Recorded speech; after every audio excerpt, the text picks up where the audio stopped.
ॐ यक्षाय कुबेराय वैश्रवणाय धनधान्याधिपतये धनधान्यादि समृद्धिं मे देहि दापय स्वाहा। श्री सुवर्णवृष्टिं कुरु मे गृहे श्री कुबेर। ॐ कुबेराय नमः। ॐ धनदाय नमः। ॐ श्रीमते नमः। ॐ यक्षेशाय नमः। ॐ गुह्यकेश्वराय नमः। ॐ निधिशाय नमः। ॐ शङ्करसखाय नमः। ॐ महालक्ष्मी निवास भुवे नमः। ॐ महापद्मनिधीशाय नमः।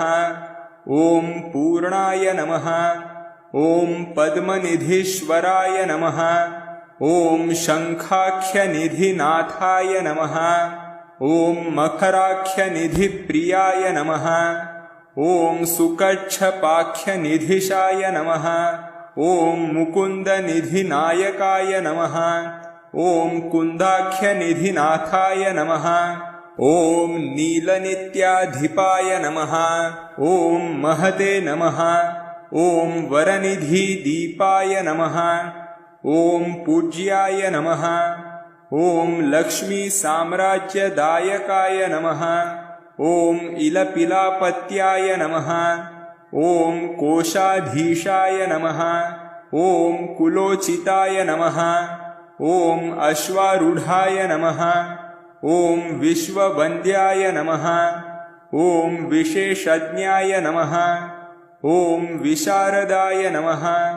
ॐ नलकूबरनाथाय नमः। ॐ मणिग्रीवपित्रे नमः।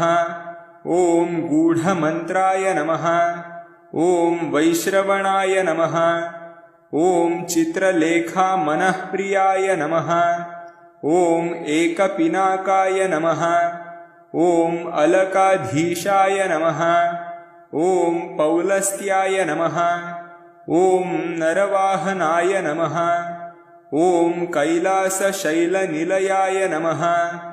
ॐ राज्यदाय नमः। ॐ रावणाग्रजाय नमः। ॐ चित्रचैत्ररथाय नमः। ॐ उद्यानविहाराय नमः। ॐ विहारसुकुतूहलाय नमः। ॐ महोत्सहाय नमः। ॐ महाप्राज्ञाय नमः। ॐ सदा पुष्पकवाहनाय नमः। ॐ सार्वभौमाय नमः। ॐ अङ्गनाथाय नमः। ॐ सोमाय नमः।